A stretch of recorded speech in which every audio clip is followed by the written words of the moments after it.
Man, I should have took that short on Bitcoin. Man, talk about okay. So that account, I'm only exclusively trading Bitcoin on that account. I'm only trading Bitcoin on that account.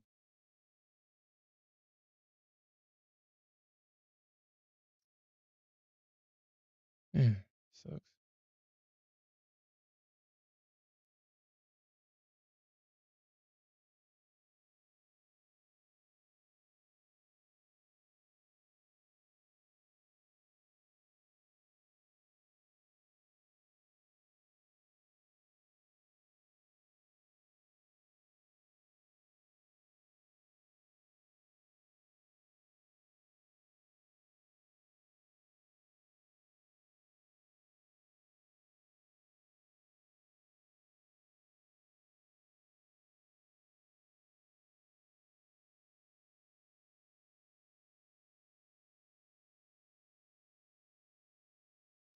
Damn it, man. Oh my god. All right, okay. I'm only trading Bitcoin. Hmm.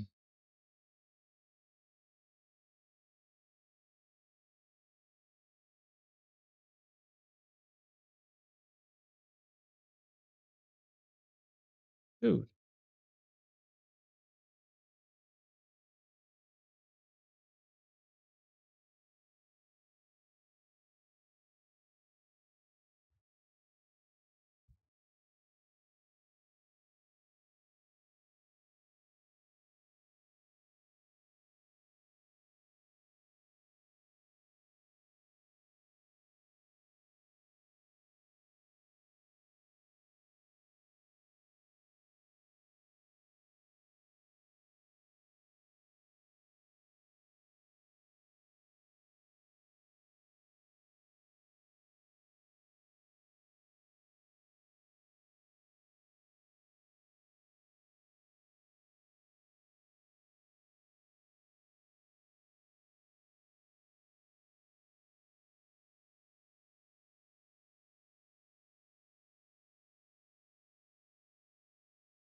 Hmm.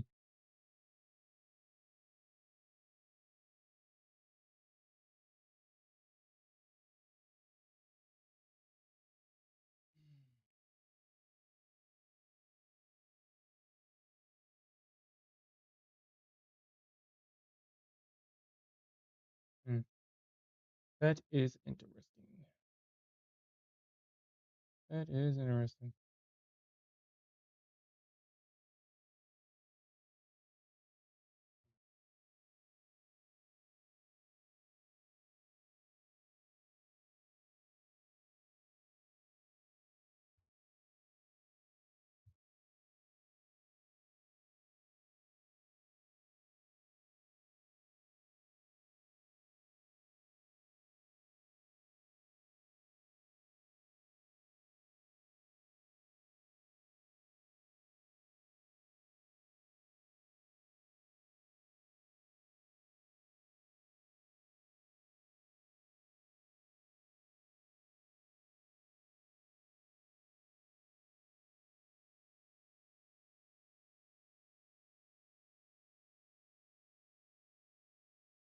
Hmm.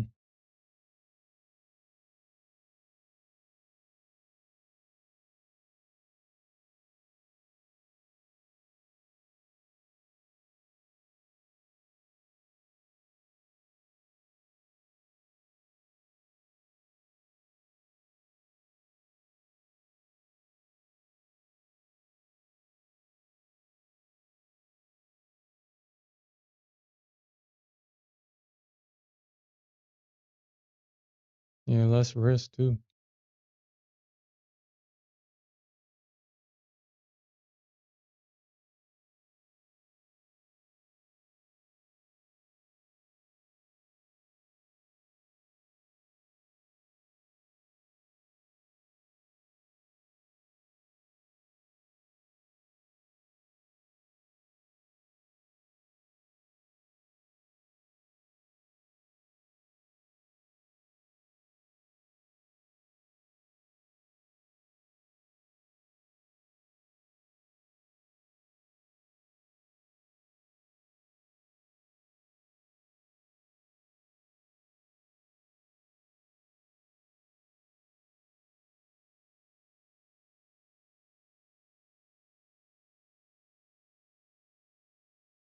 Okay.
Hmm.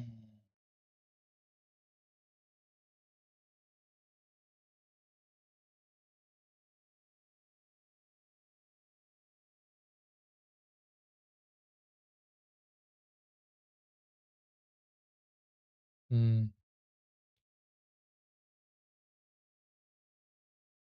Yeah, I don't know why they continuously do that. I don't know why. Yeah, I probably, dude. I'm tired, man. Just tired. I'm tired, man. Uh. Mm,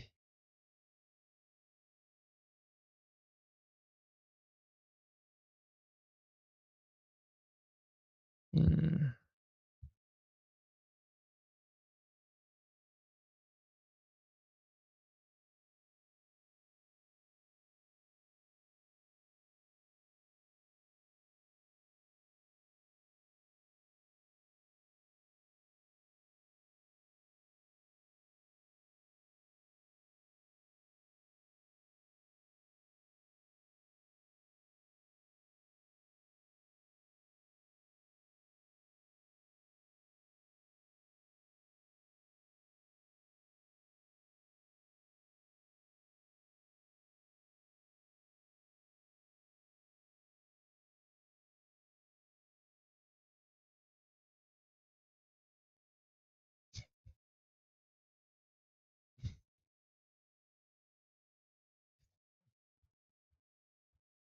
Man.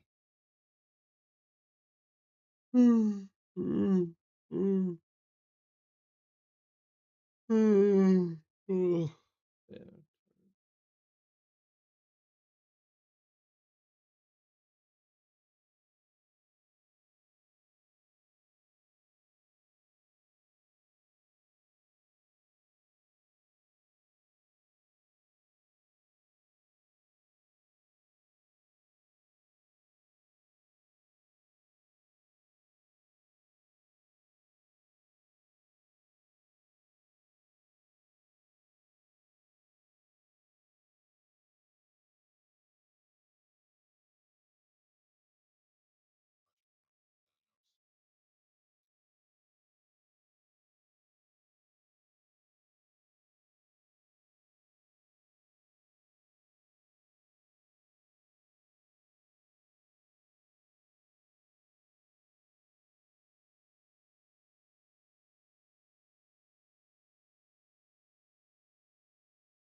Hey, what's up, Flair? What's up?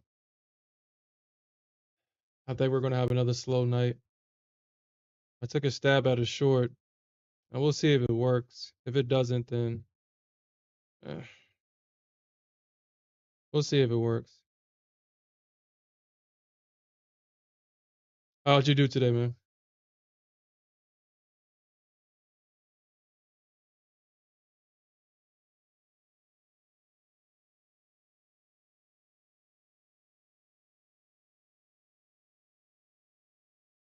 Hey, what's up, Alfred? What's up? I should have shorted Bitcoin. That's what I should have shorted. I looked at that before, uh, and I missed this whole move down. This is what I should have shorted. Always shorting the wrong thing. I looked at this thing at open and I walked away. I was going to set a limit right here. Like literally I was going to set a limit right here at 700. Going to set a limit at 700 right here. I got to 710 to sell the retest of this breaker structure down here. And I missed it. Oh, this thing happened at 7:30. Oh.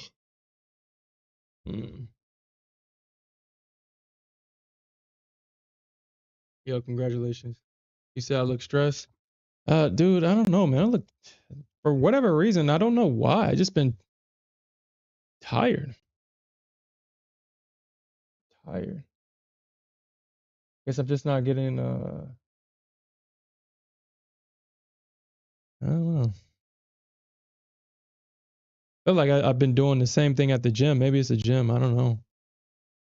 I guess it's that little when you go and you train, even though you feel stronger, you feel weaker at the same time. I guess that's where I'm at right now. So energetically, mentally, I'm energized, but physically I feel like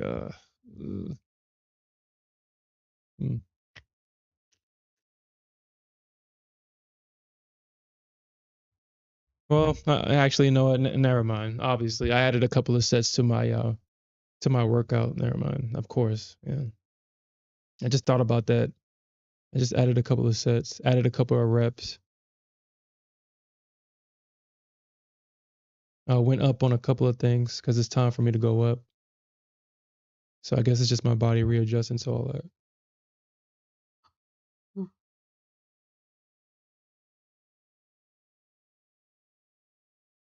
Mm.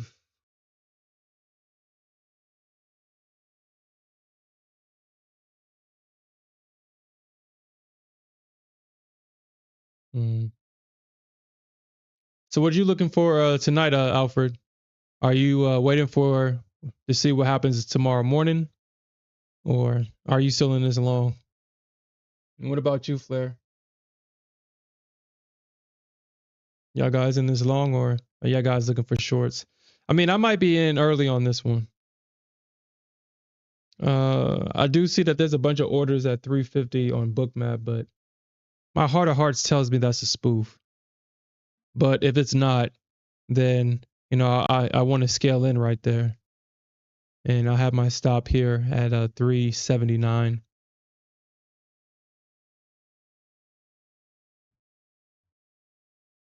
Because if it runs that liquidity above 350, then shit, it's gonna touch my stop. Because that means it wants higher.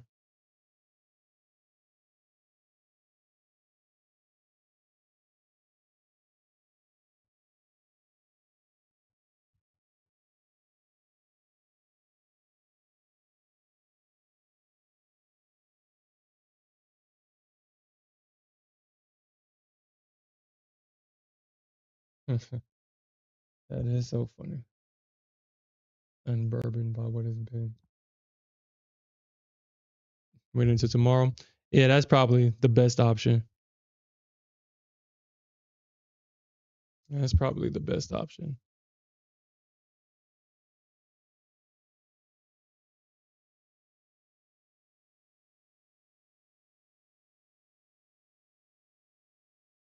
Because I mean well,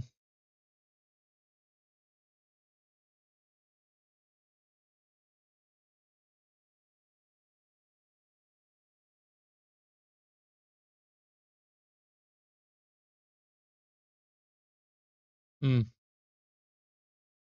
yeah. Yeah, the Asian session can definitely be brutal. It definitely can. It definitely can be. I find that either the Asian session is going to set you up. I feel that well, I mean, the pre-market has definitely changed since I've kind of made this conclusion. So, there's definitely room to probably go and update that way of thinking, but I feel like the pre-market is definitely just used for setup, just to set something up so you can swing it into New York. I feel like sometimes, I guess depending on what time, because I mean, it seems like, I mean, if you get into something as soon as the session opens, the real move is usually at 2 or 3 o'clock in the morning. And as I go back and I look at the charts, in hindsight, yeah, it seems like, yeah, usually the moves are at 2, 3 o'clock in the morning.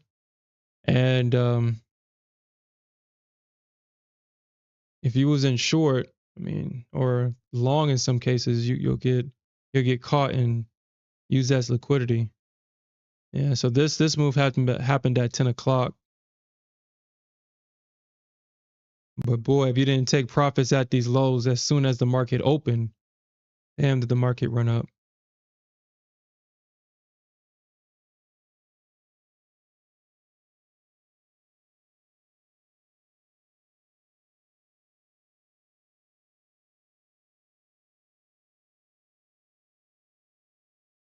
Mm.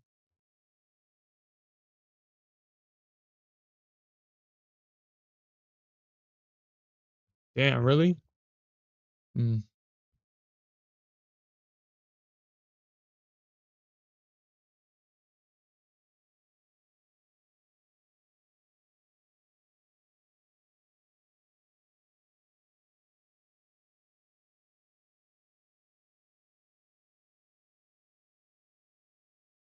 Man, she ran through that shit. But I mean, these levels are working out. We'll see what happens because they are rejecting off of it. We'll see if they go up to 43. But yeah, were you trying to long in the Asian session and it just kept going back and forth? Uh, I usually don't trade my funded accounts outside of the New York. Um,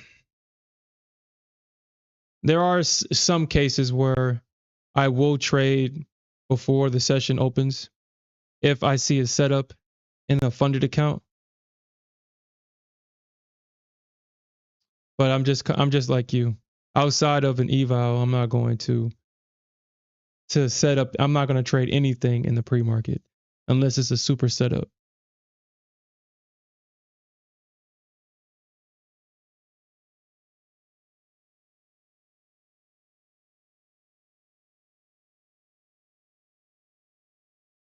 And I'm kind of angry with myself because I got caught yesterday.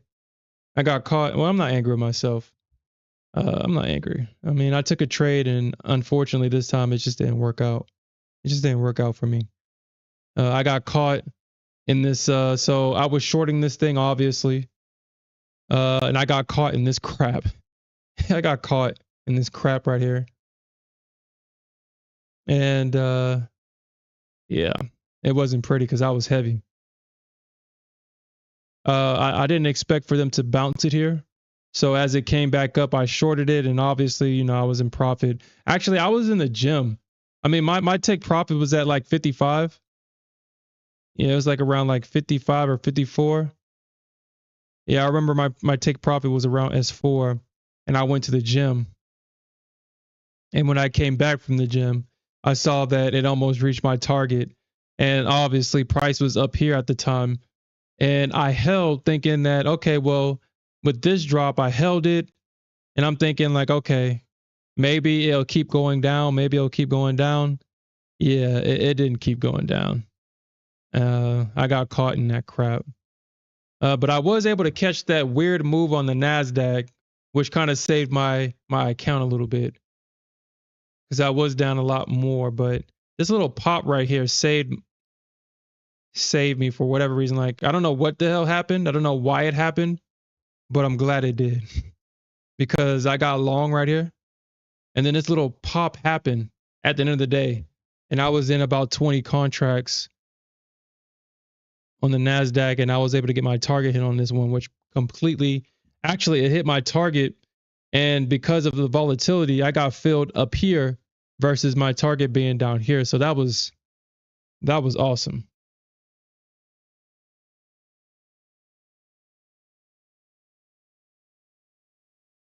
but mm,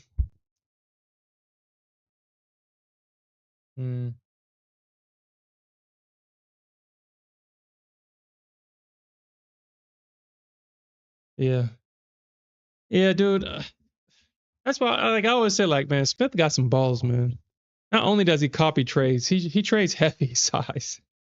It's like, dude, how do you do that? Like, how do you do that, dude?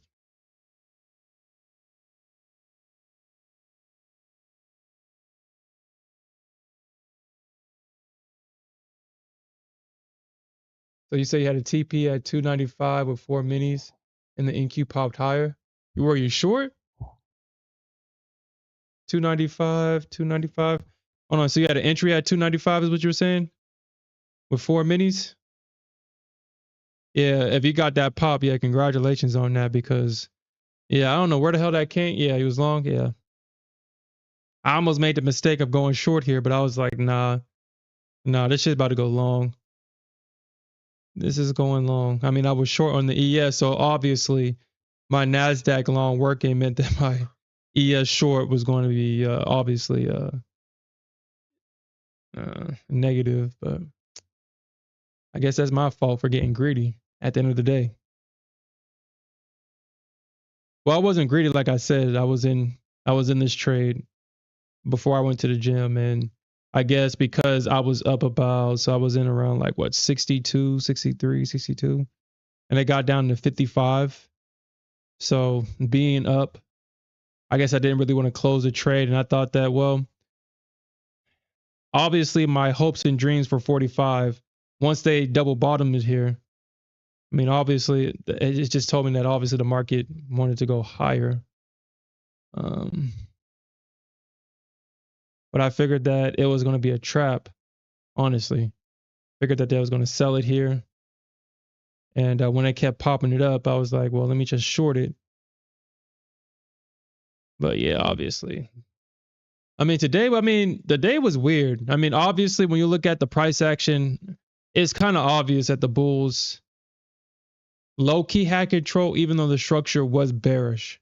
The bears had to work really hard to get this move down. And once I saw this double bottom, that should have been a clear sign that obviously that the bulls won it. And I gotta I probably might stop trading the Nasdaq for a while to kind of detox from the Nasdaq because I do project the Nasdaq onto the ES, and I don't know why. When I'm in the heat of the moment, I start to project and I don't even think about it.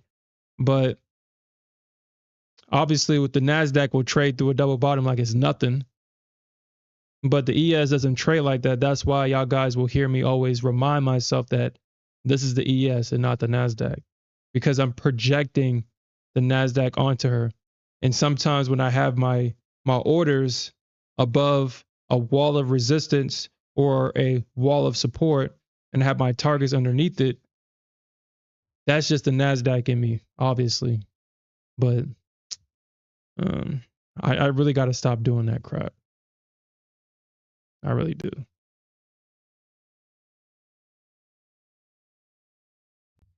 I mean, because I guess in order for them to break this 47 level, and I know this, and yet I still fall victim to that crap.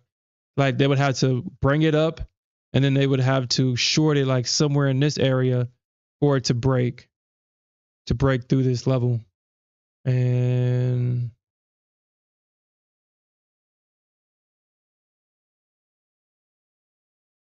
it probably would have went further than 45. Like it would have to have shorted like somewhere in this area. Yeah, it probably would have went. Yeah, dude, that is crazy. Okay, that's probably what. It's not no coincidence that that fit perfectly. There is no coincidence that that fit perfectly right there.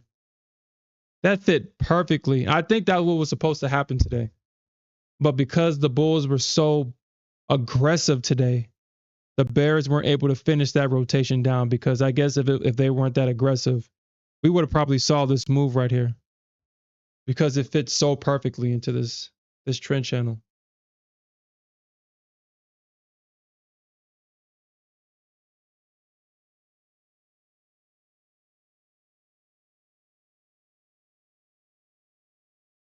Damn. Oh, okay. All right. Okay. If they deny gain weight, they damn sure going to deny me. Okay. I'm gonna cancel all my U Profit accounts. I'm canceling them. We're not playing that game.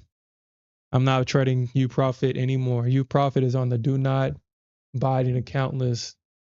That's crazy, bro.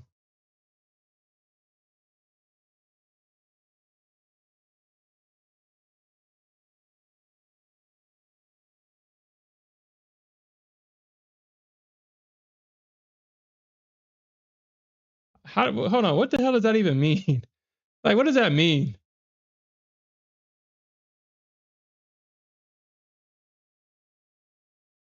Yeah, Alfred.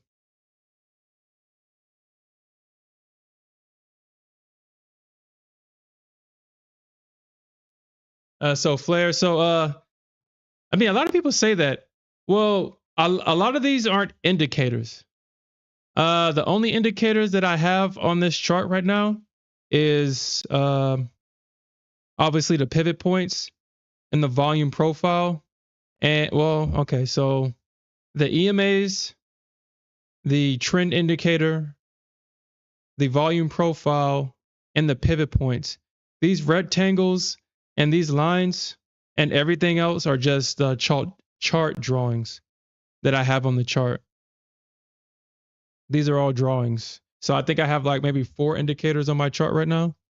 And all these indicators I use, except for the pivot points. I think I have this on the stream for you guys. I don't necessarily use them.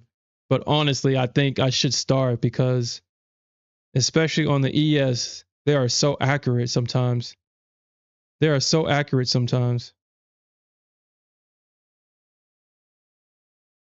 Because shit, if you shorted at R2 or around this area, shit, if you shorted at R1 and took profits at S2, S3, I mean, shit, that's all you needed. But yeah, all this other stuff is chart drawing. So I got like 4 indicators on here. So I use the EMAs to tell me what direction the market is going in. That's mostly what I use the EMAs for.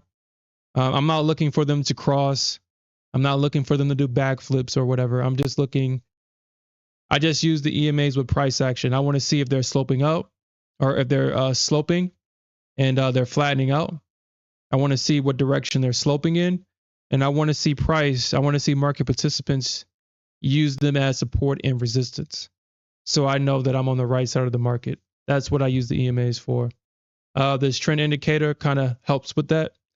Sometimes the trend indicator allows me to know that if I see like this green arrow, then I know that, okay, that it's highly likely that the market participants are going to buy here. And where these red indicators are, it's highly likely that you'll see selling. And for the most part, this thing is right. And so that's the only reason why it stays on my chart. And the volume profile just lets me know where the value area high and low is, and what the high of day is, and what the low of day is.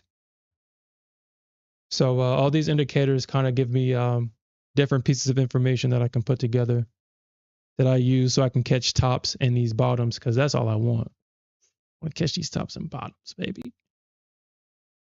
And it just lets me know, uh, kind of like what we talked about last night with this pennant. Again, don't let nobody tell you chart geometry does not work.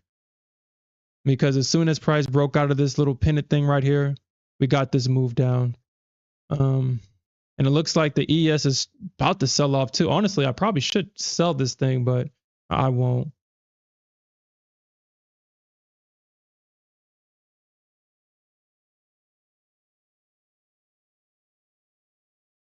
I won't. I'll wait. I'll just stay short the Nasdaq, and if I see an opportunity on the ES, and then I'll short that as well.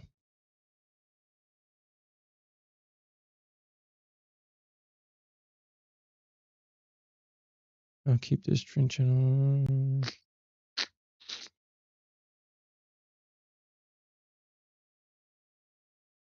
But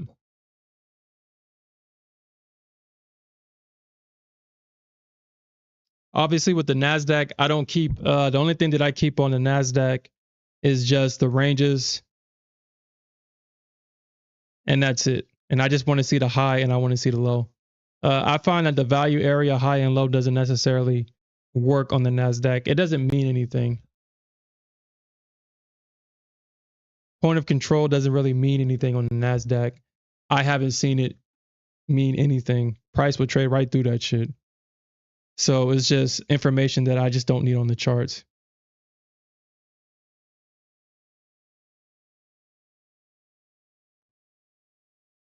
And obviously, and so again with these pivot points, I mean, I guess on the Nasdaq they've been working very well because, I mean, if you got in at S2 yesterday yesterday at the market open at S2, or was that yesterday? Yeah, okay, yeah. Yeah, so S2 was pretty accurate. If you got in at 153, I mean, you was in what, 20 points in drawdown, 18 points in drawdown, and you was able to catch this whole move. And if you caught S2 to R1,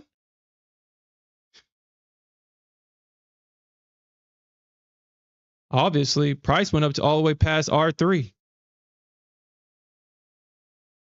Hopefully it doesn't. Hopefully we don't see this tonight. Hopefully, but I know that if they don't dump it here, then this shit is going higher. If the price runs this range, then we're definitely going to see a stop run higher because of all the orders, all the previous orders here.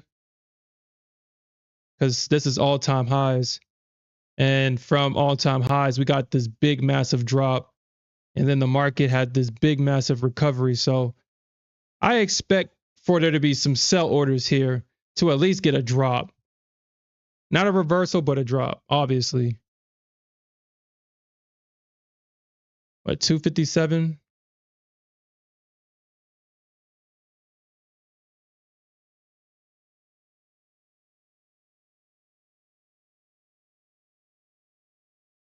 Probably a range rotation back down into this range right here.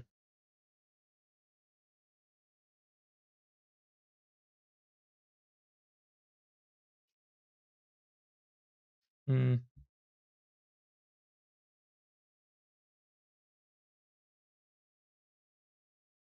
But,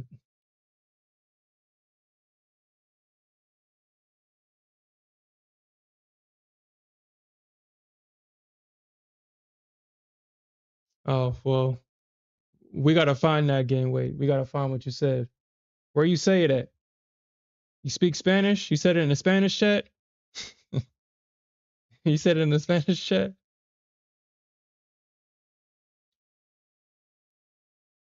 Where you at, game weight? We're going to show them what you said.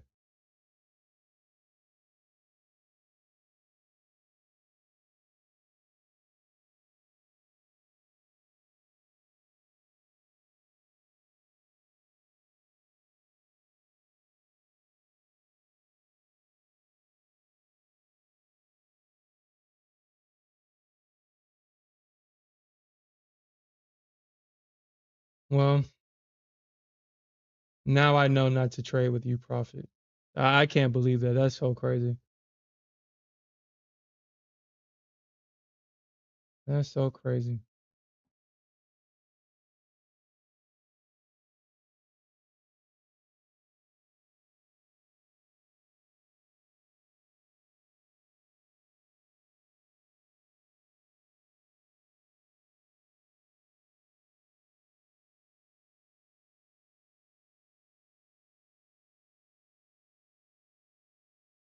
Yeah, our boy Game Weight said you will never get another dollar from him again. God damn it. God damn it. You gotta put the god damn. You gotta edit that, Game Weight. You gotta said, God damn it. Thank you for showing me exactly why I don't like prop firms and prefer to trade real markets. Yeah. Thank you for teaching me that if I decide to invest my money in a prop account and they change the rules out of the blue, that's the red flags. Thank you. You can't profit. We change rules. Yeah, let's put that fire emoji right there.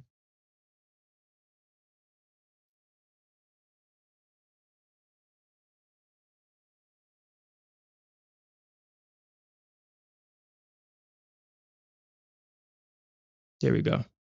You got my support gain weight. But that's kind of fucked up, dude. That's fucked up. That is fucked up.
That's crazy, dude.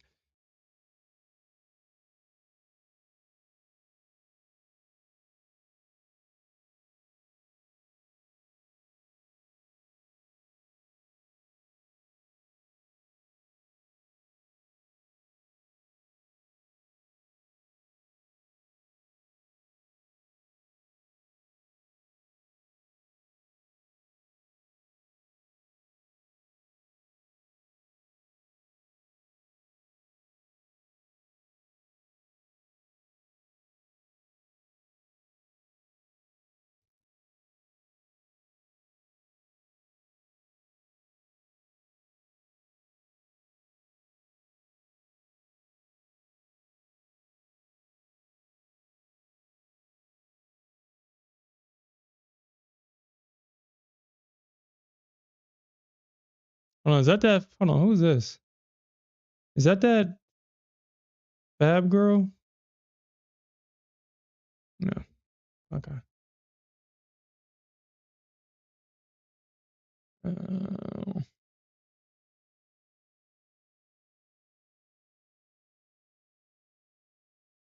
yeah, you profit is so they sneakily put that 1.5% rule, which is basically a daily loss limit on the swing accounts, which is kind of stupid.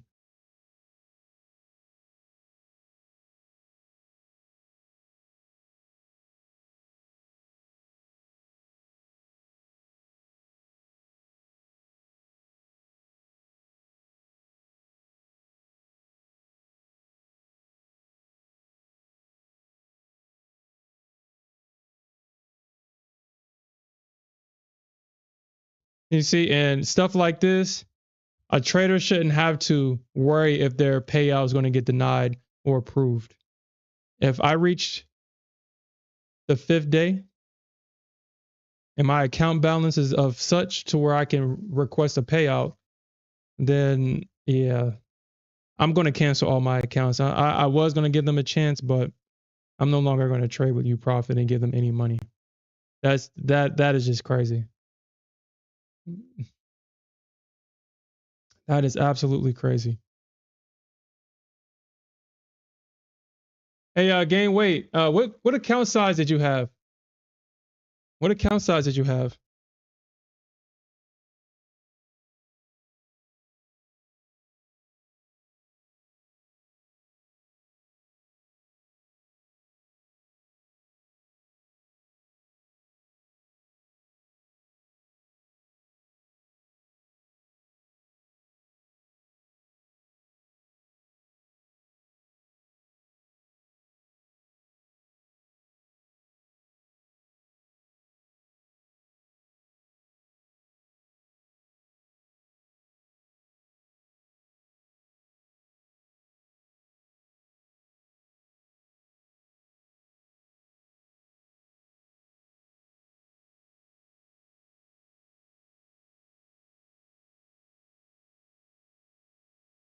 Mm.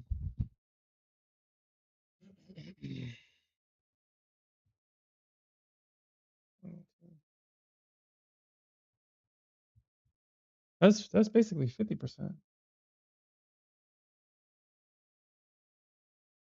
Mm.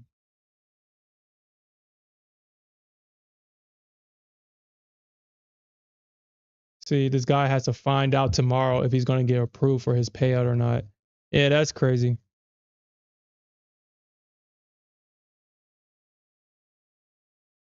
That's crazy.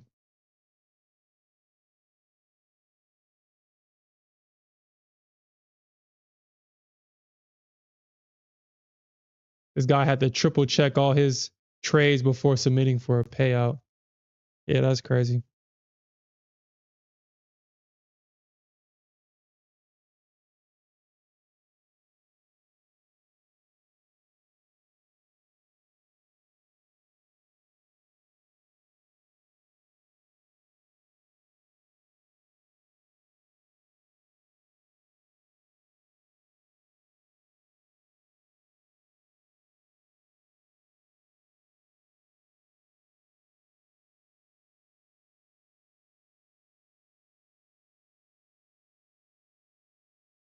This person just made 6K, or I guess altogether they got 3 payouts, 6K altogether.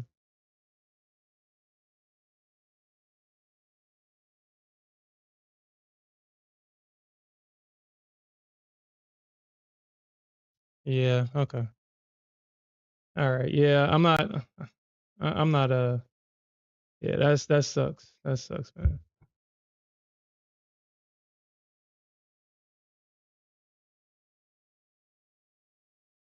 Yeah.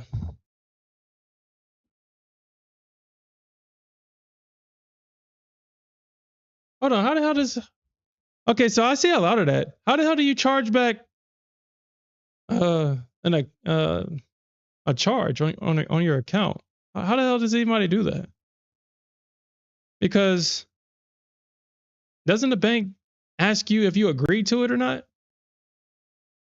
I guess, I mean, I never really charged back on anything that I purchased myself, but I could have sworn that they asked you like, "Hey, did you?" I guess you could say that, no, you didn't do it. I guess, even though you got a history of, anyway, I don't dispute the charge. Mm. Dang, is that easy?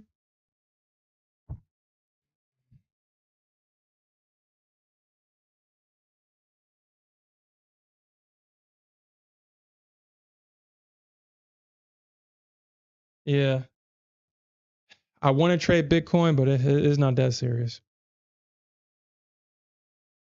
I just use Top Step X for Bitcoin then.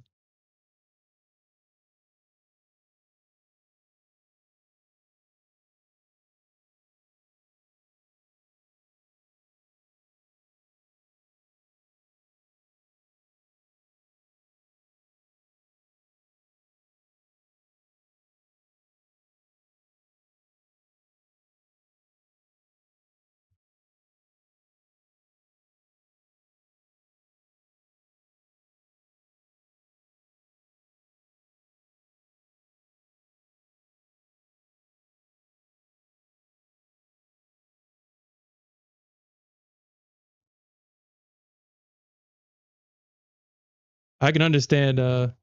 I can understand FTT with their expensive ass accounts.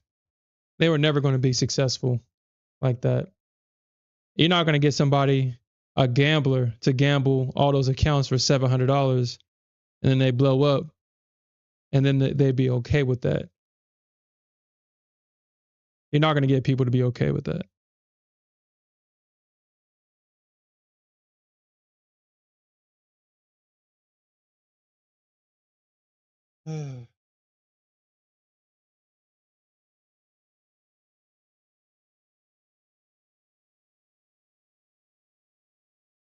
That's interesting. I want to see what she's saying.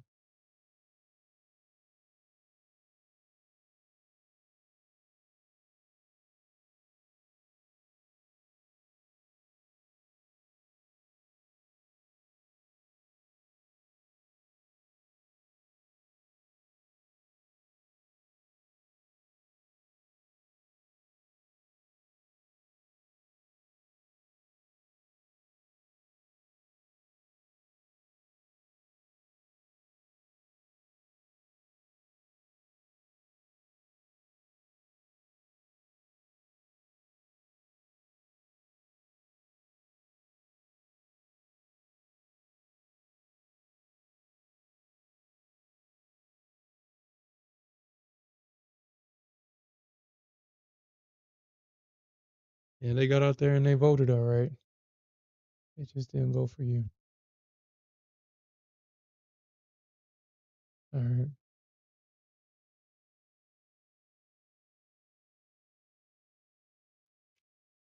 And that sucks. That sucks.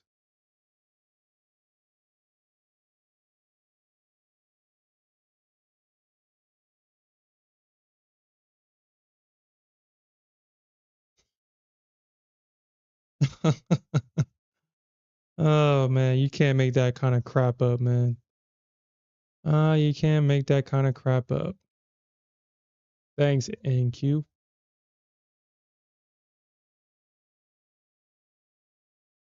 What? Oh my. Oh my god. Oh no. Oh man. Oh man. Mm,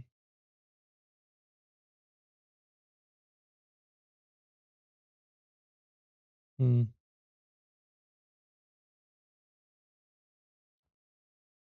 mm,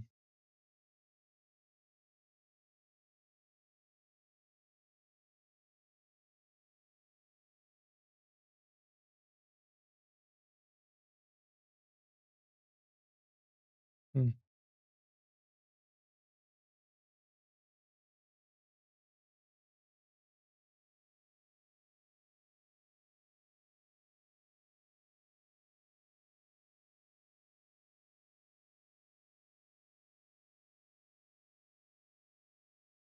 Mm.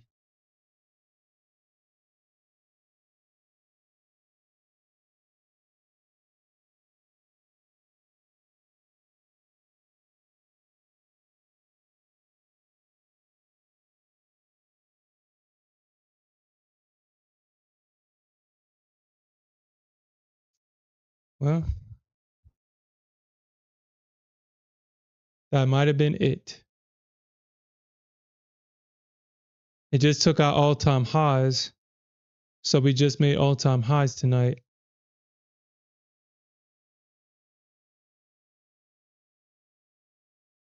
The ES just double topped.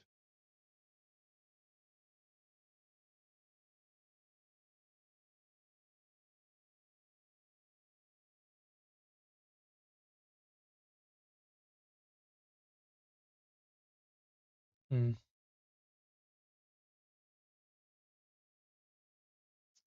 ES just double topped. Literally double topped at yesterday's high.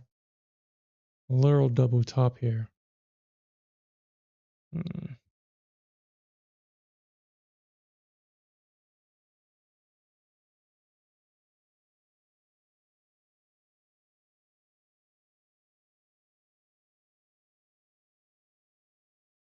Shit, seppuku. That thing already did.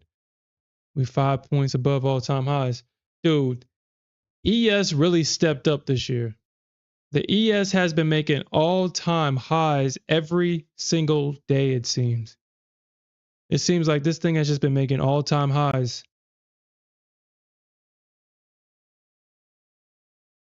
every day.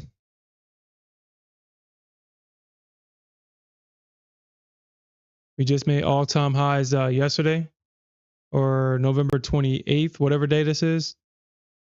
November 29th, that's probably what it is. Then the next day we made all-time highs. And then today we made new all-time highs, and I'm pretty sure we're about to make new all-time highs tomorrow too.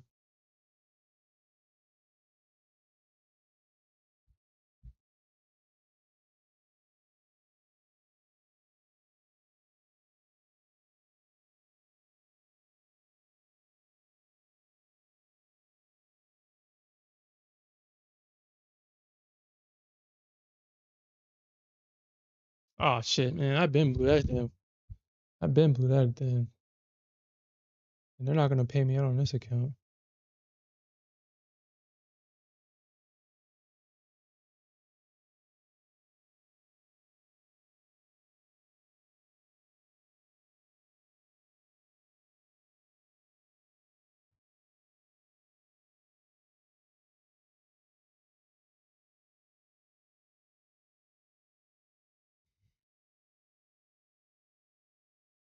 Mm.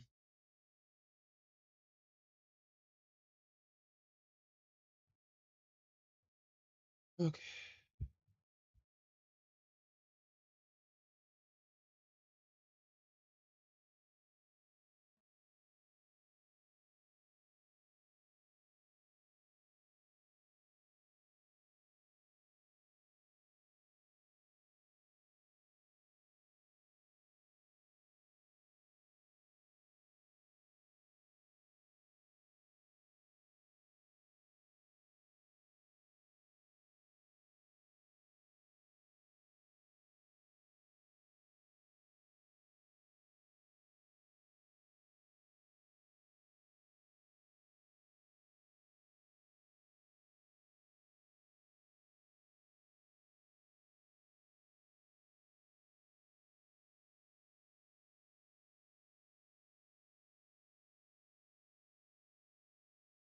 Hey, gang, wait, you still there?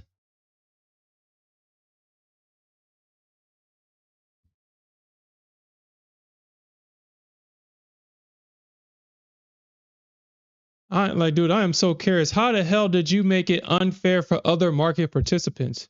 How the hell did you end up doing that? That is absolutely crazy.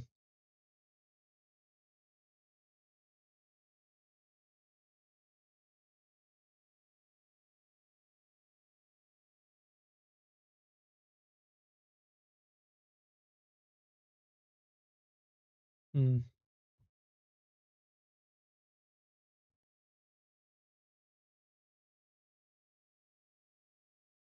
How did you make it unfair for other market participants to gain weight? Like that's crazy. Did they just give a vague reason, or is that all they said?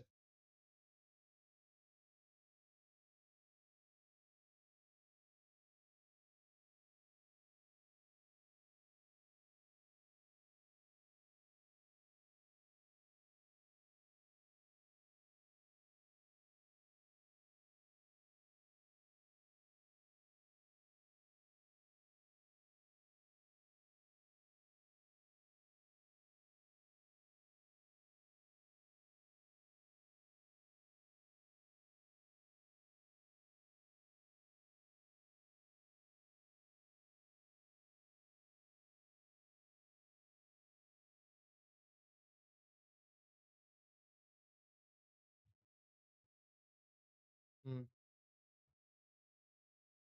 Hmm.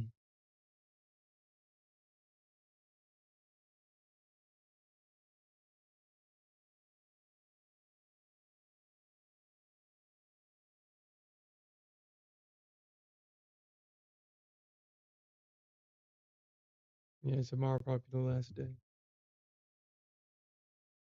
Probably just actually do that shit now before I forget, and I'll be pissed. 'Cause that's crazy. He made it unfair for other market participants. Hmm.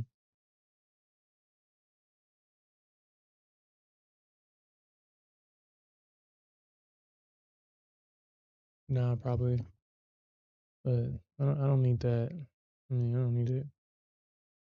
Just something to play around and have some fun. That's crazy, man. Seriously? I guess you prophets reading my mind because they just as soon as I signed in, they kicked me off. Yeah, I had a couple of them that was going to renew on the 15th of December, I think.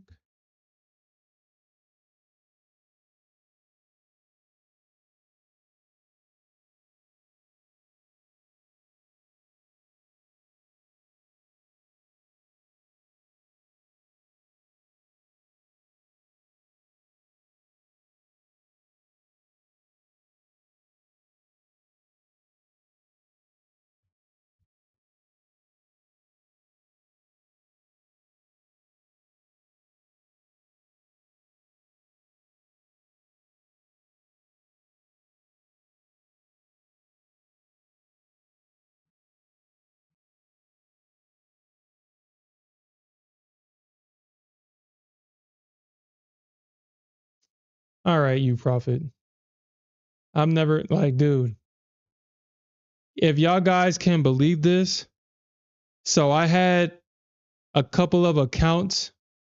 No, oh no. It's the principle about no, it's the principle at shit. Nah, it's the principle at this point. Hell no. It's the principle. Can't let them get away with that shit.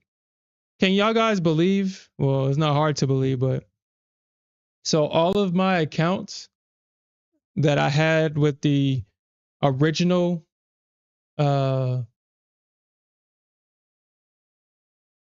points of it, like so for the 150Ks, I had them at a 190.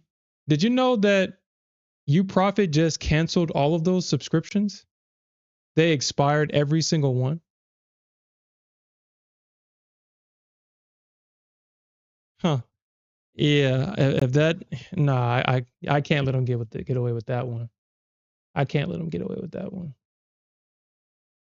You can't let them get away with that one. Where's that support button at? Because I was gonna cancel them, but y'all did that shit for me. Nah, y'all can't do that shit. Now y'all tripping. Y'all tripping now.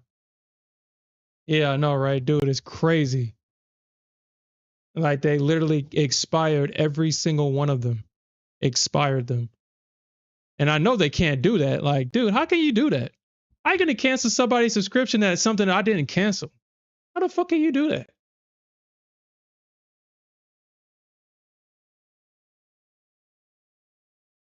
Okay. Well, you prophet, you've literally committed suicide. So you know what? I'm just gonna let you hang there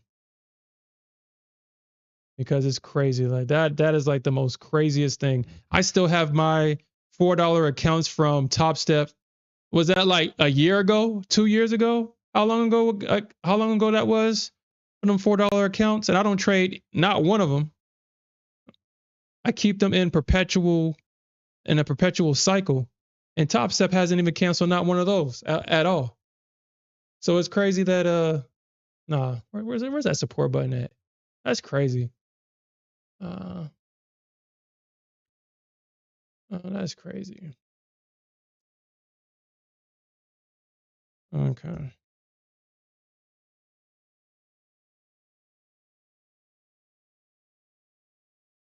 let's see. So I'm gonna hold on. I'm gonna write them a message, and we're gonna see how long it's gonna take them to get back to me.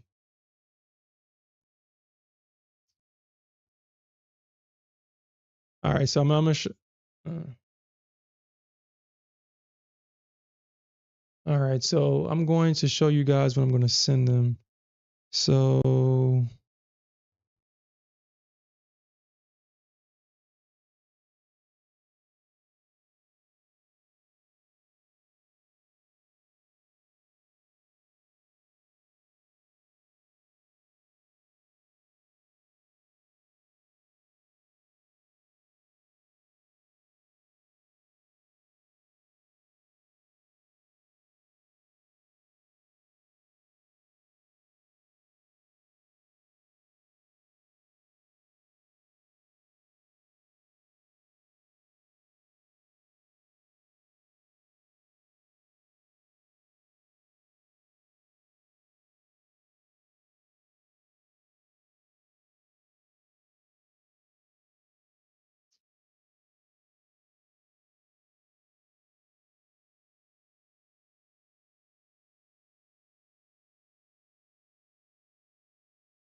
okay, so I'm gonna take a screenshot real quick and show you guys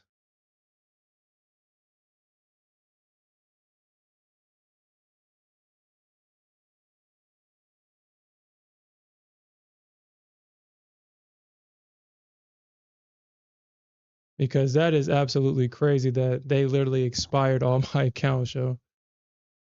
Let me take a screenshot real quick and I'm gonna attach it. Like, who the fuck y'all think y'all are?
Okay.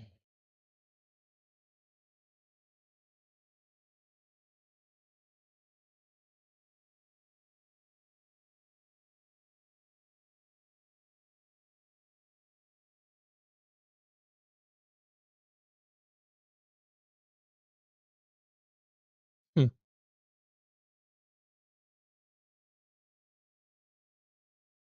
Yeah, that's crazy. I mean, yeah, that's absolutely crazy. You Profit used to be a great company. It used to be a good company. It used to be my home. It really did. I mean, not it really did. It really was. So it's really heartbreaking to see them come to this point. Uh, Apparently they recently had the founder, the original CEO. I think her name is Lindsay. Don't quote me. I don't know and don't care. She's no longer the CEO, and You Profit is under new management now. So hmm, it's under new management.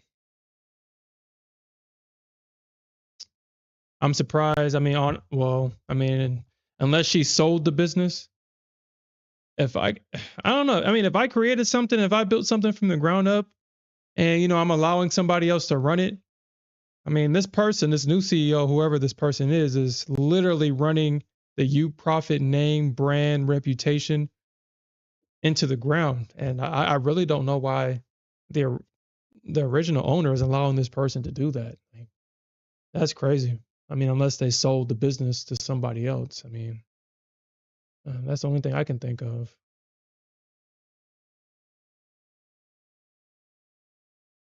Oh.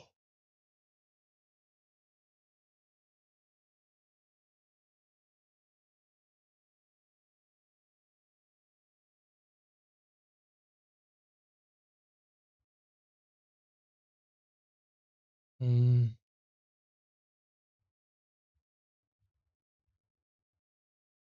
okay.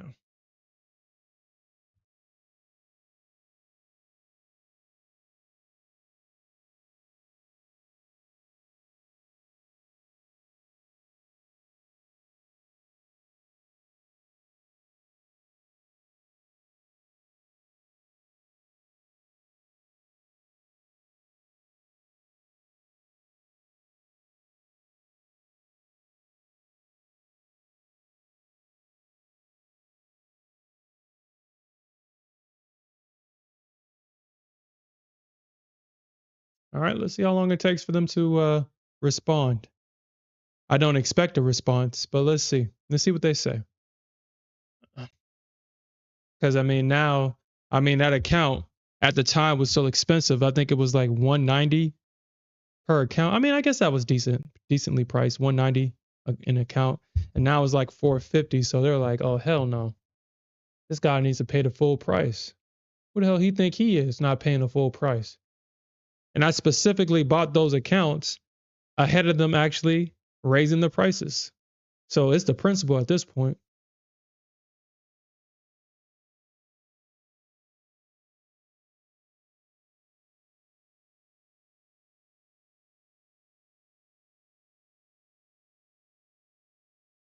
Hmm. But yeah, they literally expired all my accounts. I would show it, but obviously it's showing personal information. So, and I don't want to take the time to actually try to black all that crap out. So, gotta take my word for it. So, I guess they must have said like, oh, he wants to cancel his accounts, huh? Well, we're gonna help him do it. We're gonna help him do it. We're gonna help him do it because this thing is all of my accounts. They are expired. Every single last one of them are expired, which is crazy. That's crazy. Mm.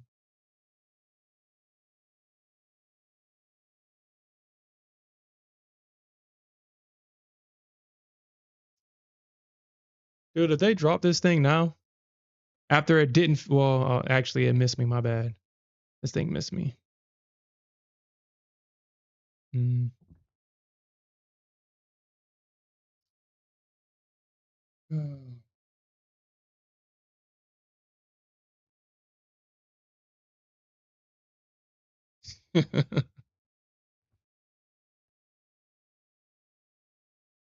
Nah, baby, this is gambling. The hell? This is gambling, baby. This ain't trading. We gambling in here. But yeah, be for real. Yeah, I definitely agree. Well, obviously it hasn't happened yet, but I do feel that the market is going to drop somewhere in this range, and that probably was it right there. That probably was it. This is gambling, baby. The hell, we don't trade here. We don't trade.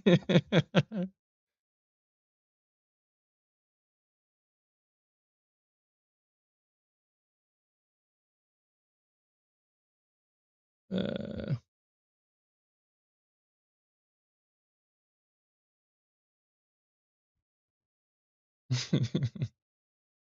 no, this is gambling, baby. I mean, let's just be real. A lot of people just trade for the thrills, man. This is just a cheap. Well, I mean, would this be considered a cheap lottery ticket? Would this be? I mean, some players get like gain weight. Unfortunately, all that effort, all that time. Unfortunately, the, you probably was like, who the hell is this guy? Thinking that he's gonna sit here and bankrupt us with his $12,000 payout request. Think he's gonna bankrupt us? Oh yeah, gain weight. You never said how the hell did they say that you was making trading unfair for other market participants because you were that good? Because you was taking pristine entries and exits? How was you making trading unfair for everybody else? Like that's crazy. How was you making trading unfair for everybody else? You're taking all the money. That's why.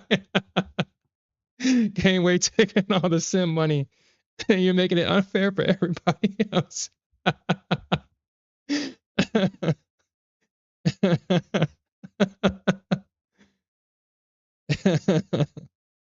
Stop taking all the.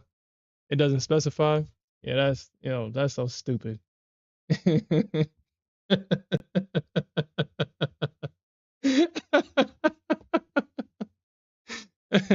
They requested said, "You're taking all the sim money." That's we watch how you trade. You're not a gambler. Like who the fuck? You're not a gambler. We want gamblers here. So we have a reason to deny their payouts. Sitting there trading professionally. I'm surprised they didn't hit you with another KYC request. I'm surprised. I'm really surprised. If they didn't ask you to just like, hold on, verify who you are again? Verify who you are again? Sitting there not trading the intraday noise like a professional trader. Who is this guy? Trailing his stop, taking profits along the way. He's not gambling.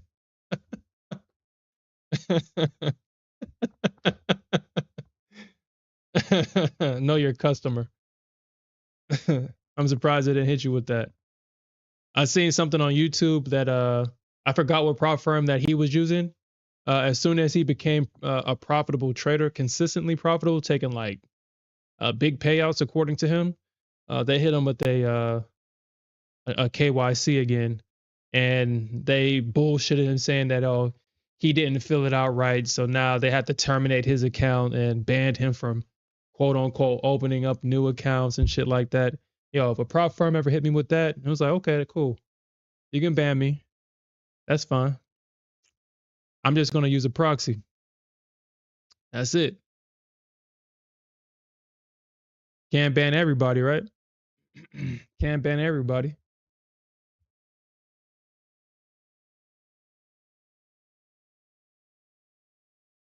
Yeah, and that's what's crazy. Yeah, you profit caps the payouts depending on what size you have.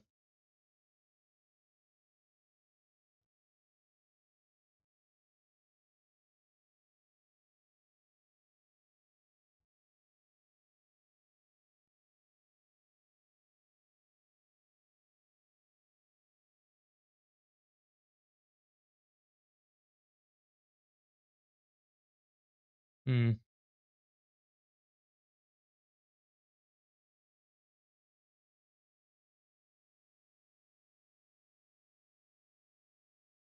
Making trading unfair for everybody else. Yeah, it sucks though, but that is just so funny. I would take that as a compliment, gain weight. I would take that as a compliment. And then Gameway says what you profit and Apex says that you trade like a bot. Hey, I'll take that as a compliment. So this guy's taking too much payouts. He's on his fifth payout, huh? Let's start making shit up. Send him them ghost orders. Man, these prop firms are so hilarious, man, with their bullshit. I mean, at this point, all you can do is laugh because if you don't laugh about it, you'll just be mad about it.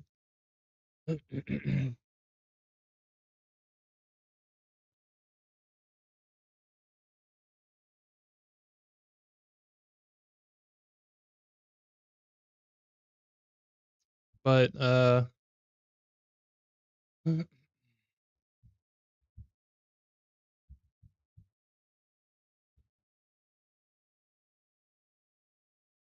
yeah, it's crazy. So after they say that you broke one of their rules, they completely close out the account. And I think that's probably like the worst thing because I can understand like if because well obviously they don't close out the account until you request a payout. But instead of just denying, actually shit, maybe I should have. Ah, damn, it already happened. Damn it, damn it, damn it, damn it. I was thinking about shorting this too. I was thinking about it. I was thinking about shorting it. I mean, I don't think it's still not too late, but I don't like this entry. I don't think it's hmm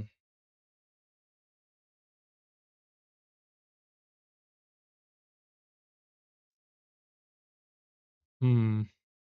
I mean it's already moved too far. It's already moved 3 points. It's already moved 3 points. Hmm. And every point matters on the ES. 3 points is a lot on the ES, man. That's a lot. That's a lot. Uh,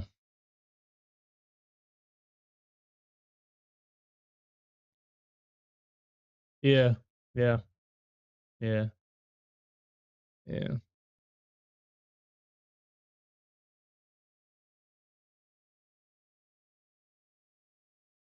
Mm.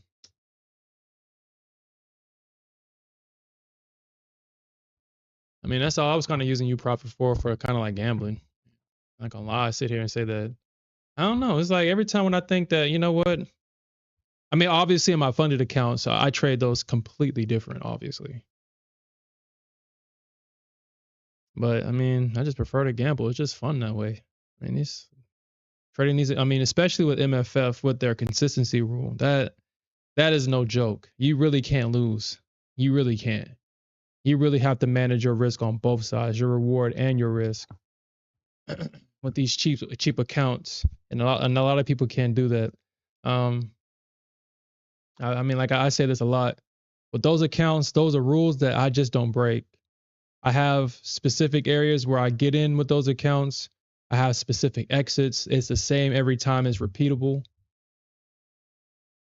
and I get into areas where it's kind of hard for me to lose. Like honestly, I didn't trade it today, but I wouldn't have traded it today because the direction was so unclear, and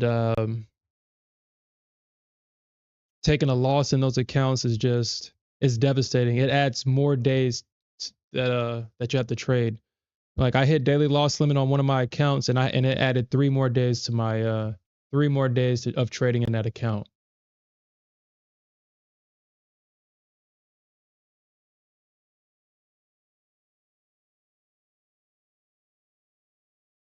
So yeah, that 40% rule on both sides is definitely no joke.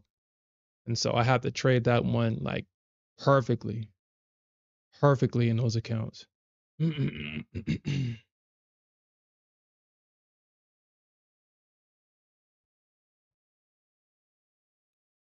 Mm.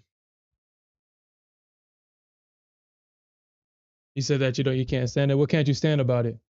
I mean, well, I guess I was just talking about MFF. Yo, MFF has definitely, I mean, let's just be honest. When MFF was on the Forex side, obviously they were the ones that caused this whole payout fiasco to where what is it, Alice or whatever they was using before. They banned all prop firms because of MFF on the Forex side, my funded Forex or whatever they used to call themselves. Now they came out as my funded futures. Initially, I did not like them because they lied about who they were. And not only did they lie about who they were, all you had to do was read. You didn't have to go far in their documentation. And you can tell it was the same fucking company because they were the only futures prop firm at the time with language similar to that of Forex. So, I mean, if you're going to lie about it, at least change the documentation. I didn't have to look far because only Forex prop firms use percentages based versus having a drawdown. Only Forex ones do that. And all the influencers that came out and says, no, they're not the same company. They're just the same name, blah, blah, blah. It was just all the lying at first. And I didn't like them at all. I really didn't. But I'm not going to be foolish about it. They came out with these cheap ass accounts. And they came out with an easy path for payout. It's an easy path. As long as you trade the way you're supposed to, is easy. They give you, I mean, honestly, they take away a lot of the psychological pressure. All you can take out on the cheapest account, on the 50K account, is $1,250 per week. That's manageable. That takes away, damn, I got to get 5K, 10K, 30K days. You can easily have $450 profit target days, have that 5 days in a week, get 20K or 2,000 by Friday, and take half that out as a payout. It's like the easiest path to payout. But you have to be perfect. You have to take your $450 and be good with that shit. And you have to accept your losses and keep them small. Because if you hit daily loss limit, like I said, it's going to add a couple of days to your trading. But once you get to the end of that road and gain weight, it should be easy for you. Once you get to the end of that road, the payout is instant. Like I've already shared, like as soon as my payout is approved, 2 seconds later, it's sent to Rise. Another 2 minutes later, Rise tells me that they transfer my money to my bank account. And then I get an email from my bank account and says that my money has been deposited. It's like one email after another. It's beautiful. It's like a symphony. It's a beautiful symphony. And it's automated. It's instantly approved and it's instantly paid out. So that's the biggest thing that I enjoy about MFF right now. It's the cheapest, it's an easy path to pay out, and it's an instant payout. I don't have to worry about, well, at least for right now, I don't have to worry about, damn, am I going to get this payout? When am I going to get this payout? I'm going to have to ask support where the fuck my payout's at. It's already there. So until MFF starts to fuck up, I'm with MFF. That's my home for right now. Top Step is too expensive, in my opinion. It's too expensive.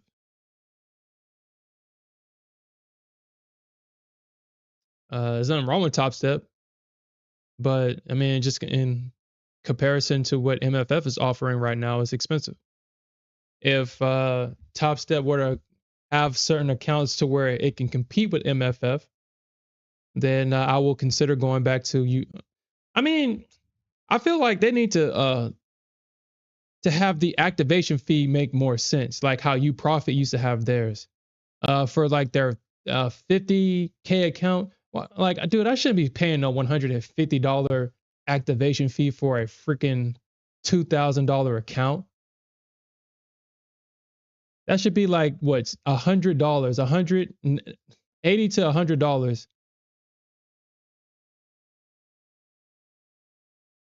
Like, yeah, well, I feel like they would make more money if they would make the activation fee for the 50K is $50 to $75, the 100K $100, and the 150 account $150, just to be able to compete. But I mean, it's their business. Do what the hell they want to do, but it just doesn't make sense to ever buy a 50K account for Top Step It's either you want to buy the 100K or the 150K. And I guess they probably do that on purpose because people just buy the 150K using that same logic. Because I mean, only a few. I mean, with certain instruments like CL, gold, like the commodities, having those big profit targets is definitely, in my opinion, not worth it. If I'm a gold trader, I'm buying that 50K account on Top Step X. But I mean, I might as well buy the 50K account on MFF, honestly, if I'm a gold trader. If I'm a CL, if I trade crude, NG, any of those commodities that don't move in one session, it takes several sessions to make one big move. And then out of nowhere, if you're lucky, you'll get a big move in one session. Having a 9K, 6K profit target, in my opinion, I feel like the 3K is enough. It's enough, in my opinion. Well, you profit used to be good. Gain weight when I was talking about him. You profit used to be good. And then they went and switched it up.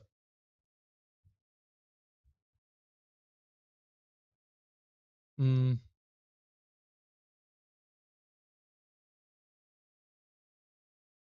mm-hmm.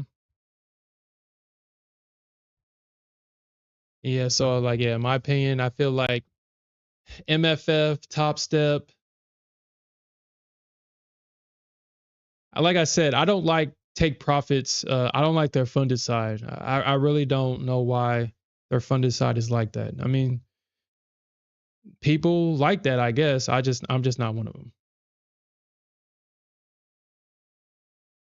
I don't like the trailing drawdown. I mean, I don't like it on Apex. It was just Apex was cheap, and I had access to all my contracts. I mean, well, I don't know if you do on take profit. I don't know. I don't trade them, but Alfred and Smith can definitely answer those questions.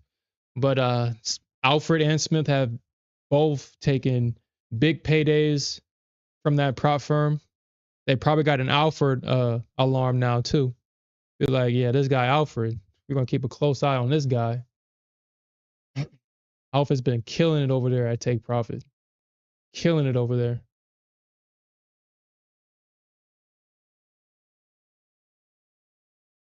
Mm.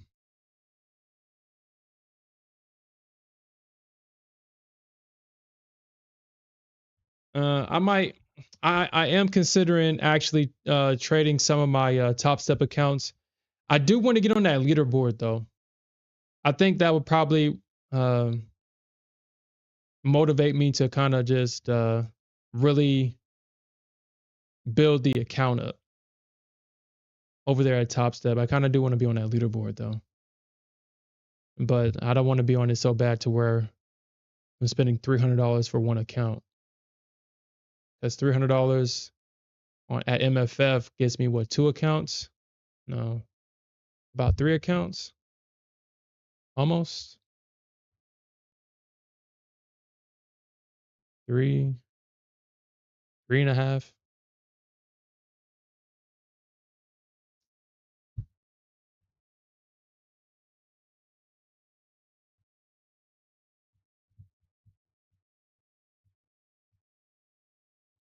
All right, we'll see how long it takes them.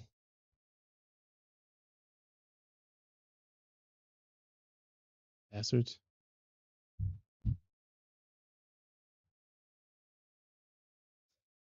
Nah, they got an alarm for you, Alfred.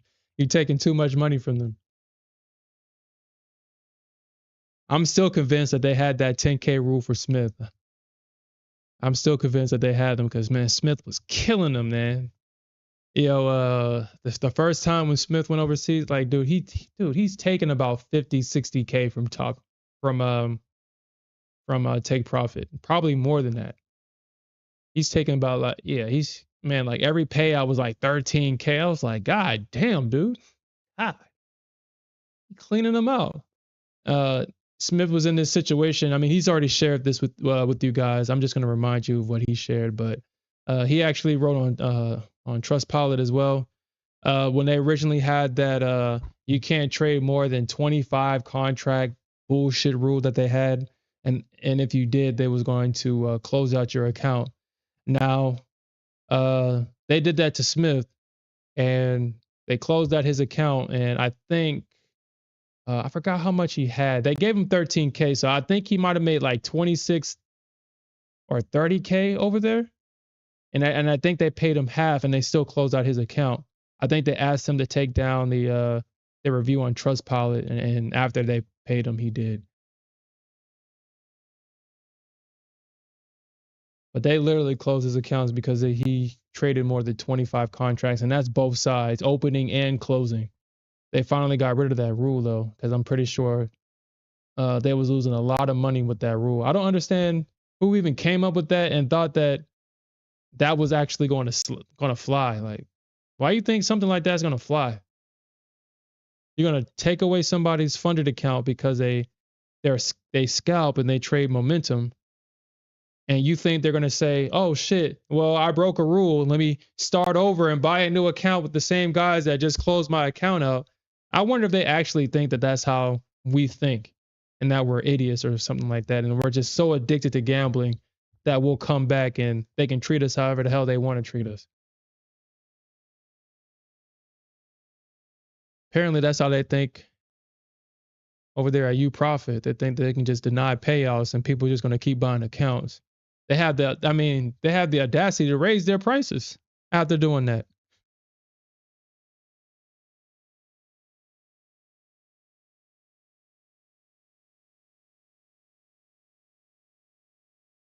Yeah, I'm gonna keep my stop where it's at. I think this is a good stop. It's a 50-point stop.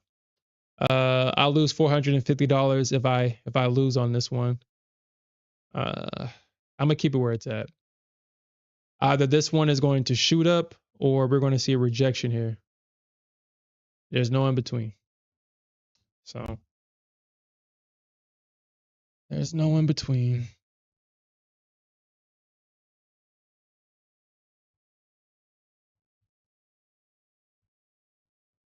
Hey, what's up, Ivan? What's up?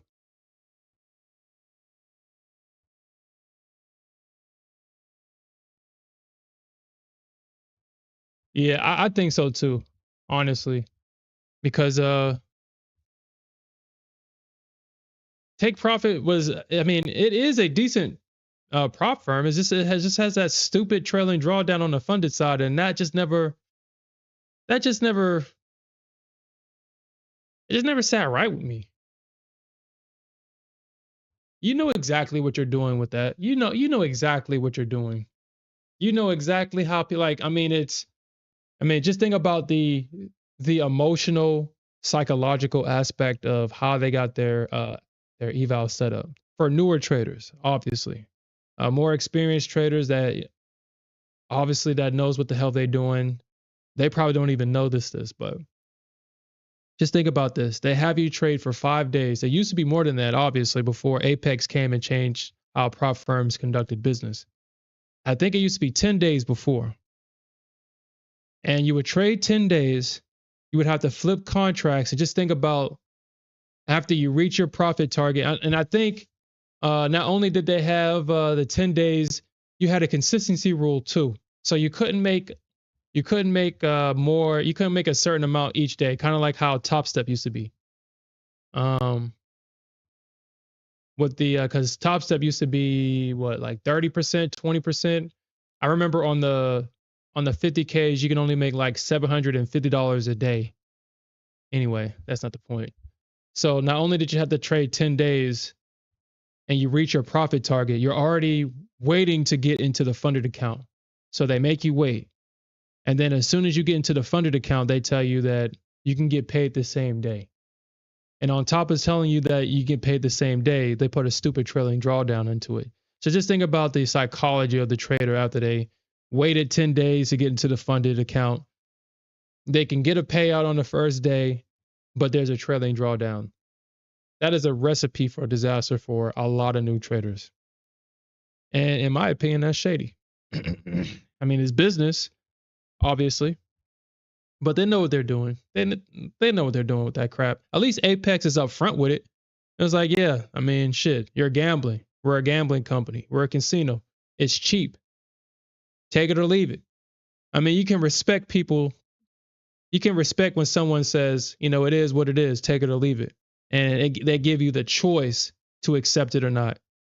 But when people trying to do stuff like behind the scenes with that sly shit, they study how you think, or they study how majority of traders think. They know how you feel. They know that you're super anxious to get into that funded account, and they have things in place to encourage those behaviors because they know that it's taking everything in you to hold it back.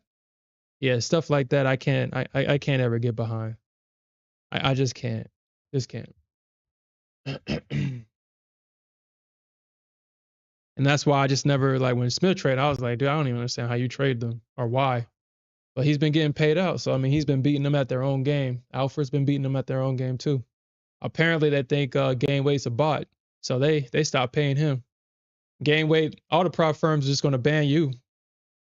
You ain't gonna never be able to make no money at any freaking prop firm trading like a professional instead of gambling like everybody else.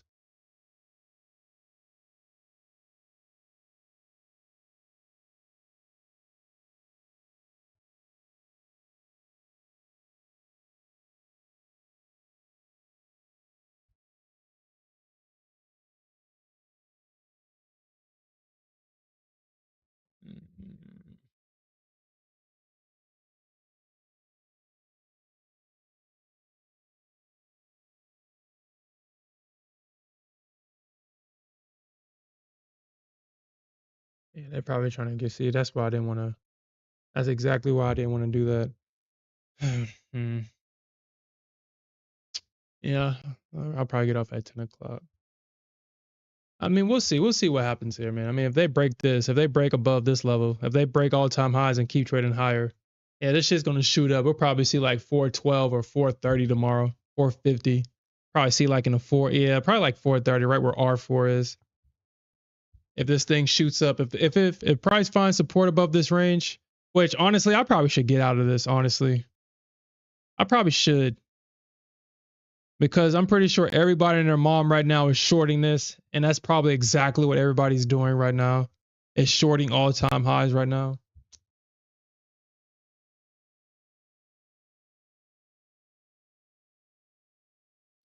And as everybody's shorting this thing, it's not moving. It's not going anywhere.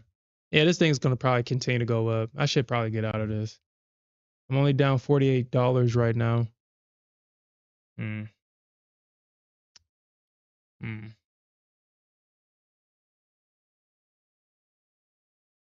Okay. I mean, all right. I'm gonna get out of this. Everybody and their mom is shorting this thing right now. Everybody.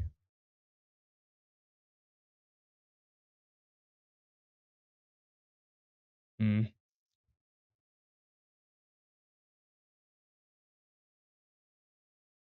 Yeah. Yeah. Middle mine. Yep. Yeah.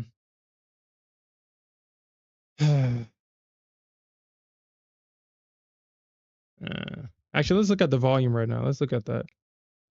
Let's look at the volume.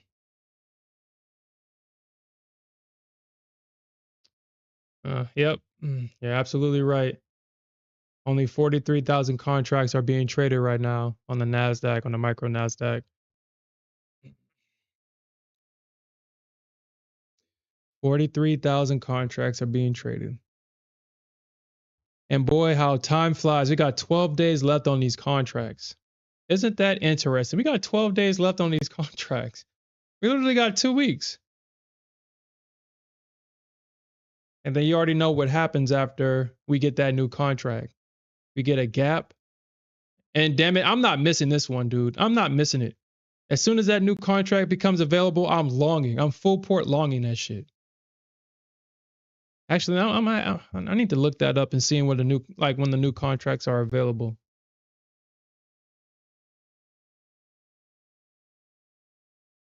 Because every freaking time the new contract comes up, it always gaps up. Every freaking time. It's like a big green dildo candle up. And I always miss that crap.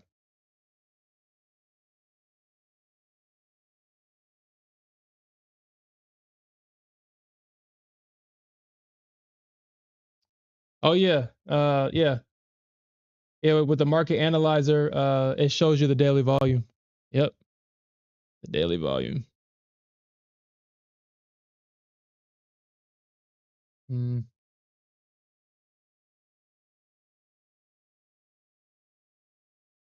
So I'm definitely gonna stay on top of that new contract because I'm longing that shit.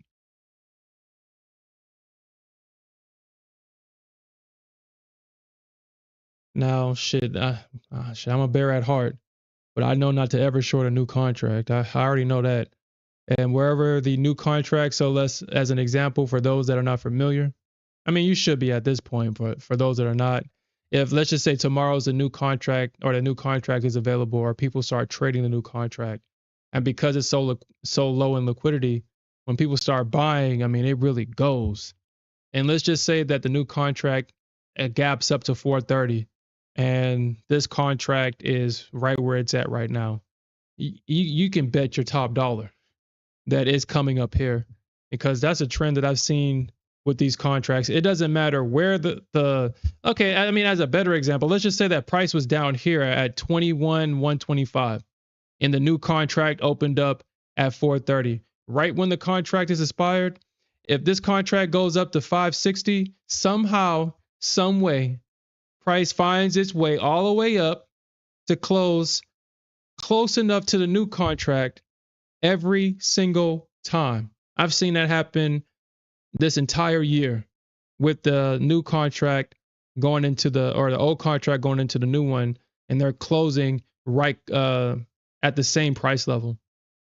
And so now I watch out for stuff like that now when that new contract comes in, and I know not to go against that because it is something consistent that I've consistently see happen. And if it doesn't happen, I would definitely be surprised because they did it on Bitcoin too. They did for the new contract on Bitcoin. You couldn't short this damn thing. You couldn't short it. Like this thing kept going up, going up, going up, going up, going up. I mean, on the old contract, it just kept going up to catch up with this one. And then you see this big giant nasty drop out of nowhere because it just kept going up. You couldn't short it because it was trying to catch up. And then once we got into as we got closer to the newer contracts, we got this big dump.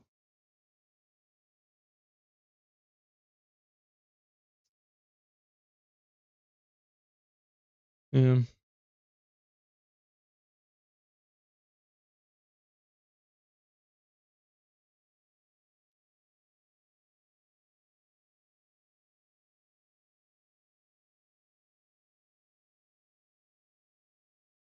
I guess if I trade Top Step, I'll just trade Bitcoin on Top Step. I guess that's all I'll do. I can't trade Bitcoin on you profit no more.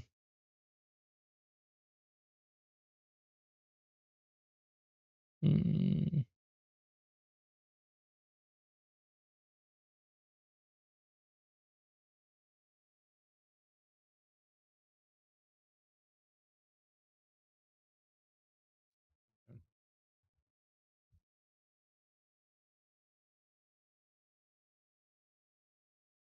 Mm.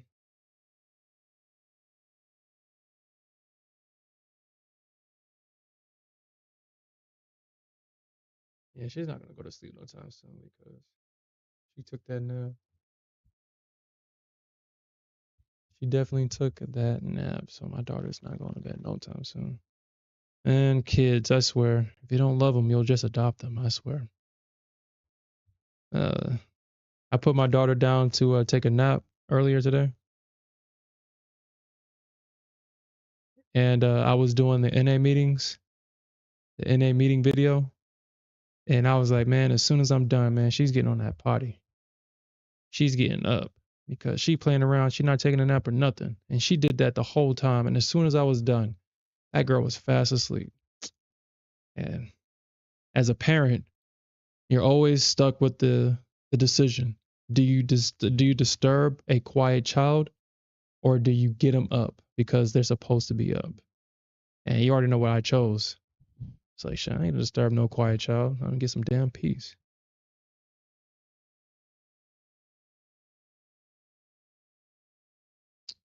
Get some peace. I am not disturbing her. She can sleep all day if she wants to. I'll deal with the consequences later. And once you're at that point, you are definitely a parent. You have graduated to parent. For sure.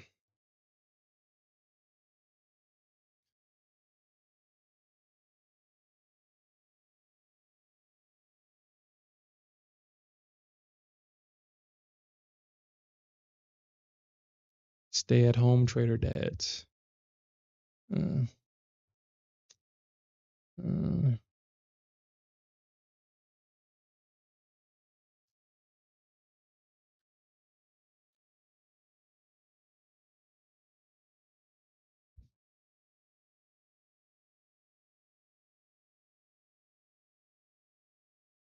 oh shit. Since I just realized we're at all-time highs on NQ.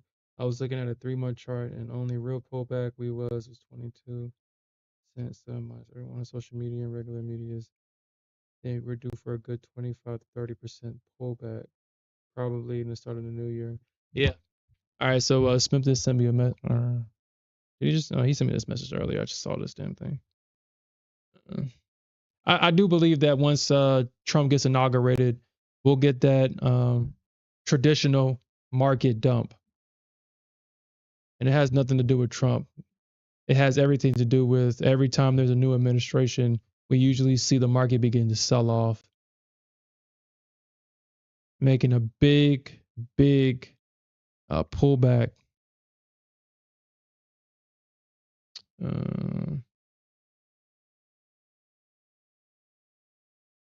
To where shit, we was in this bull market this whole entire year. Kind of like what happened. What year was? Yeah, I think that was like with Biden. I think to where we give back majority of this move, because honestly, there was no reason why the Nasdaq should have got above 14K. I mean, let's be completely honest. There's no reason why we should have broke above 15K on the Nasdaq and broke above, or was he trading like 5,000? There was no reason why we broke out of this level on both of these instruments. So I wouldn't be surprised if next year we get a deep pullback.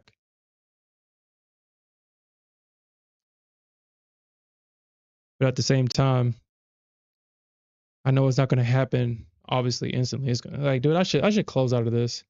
Everybody's shorting this thing. I probably might just close this. Hmm.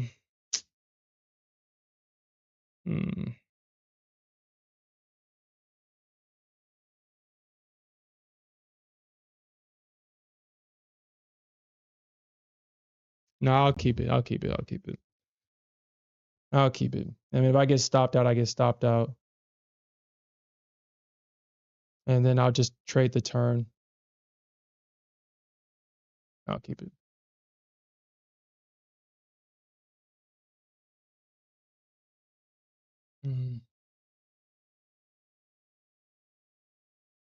Let's get a pip past break even. Yeah. I mean, if it gives it to me, I'll probably take it. I'll probably take it. I mean, because we have a lot of volatile. Let's actually go over that before I close out on the stream tonight, and then we'll come back fresh tomorrow morning. But we got a lot going on, not only today or later on today, but this week. Or I'm sorry, later on tomorrow. I mean, this week, the narrative for this week is the labor market. Apparently, so this is why, like I said, I see this as a video game, because the way that they release this economic data, dude, there's no reason how they open up 7.8 million jobs. They're like, dude, there ain't no way they did this shit for real. And it came in better than expectation. kind of like them 800,000 jobs that apparently never existed. But we'll just play this game. I mean, we'll play the game. That's what the data said. That's what the data said. They'll probably revise it, but um, yeah, we'll just play that game. But not only do we got ADP employment tomorrow, so if ADP employment change is going to come out at 7:15. We have the S&P Global Composite and Services at 8:45. We have a Fed speaker at 7:45. We have the ISM Services at 9 o'clock, and that was one of the things that Powell said that he was looking at the services and stuff like that. If this is the same one he was talking about, this is what he said that he was looking at. We got Powell tomorrow. We got the Beige Book tomorrow. And then right after that, we have jobless claims on Thursday. Thursday should be a cool day. But Friday, we got non-farm payroll on Friday. So, yeah, it's definitely all labor this week.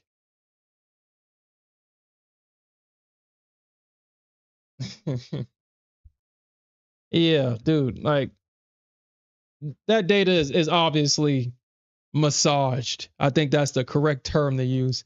They massaged to the data because there ain't no freaking way. But hey, the market participants don't care what we think about it. They're just going to react to the news. So that's a game we play. It's a game we play. It's a game we play. All them new jobs, but there's so much unemployment. Get the fuck out of here. Get out of here. There's no inflation, but I gotta spend $10-12 on a pack of eggs. Get the fuck out of here. Get out of here. But whatever, man. It's a game we play, man. But all right, guys, we'll come back tomorrow morning, and we'll definitely make some more money. So, and with that said, it's hired and fired the same day. Yep. Like, what the hell you doing stealing boxes? I needed it for my fork. You doing stealing boxes?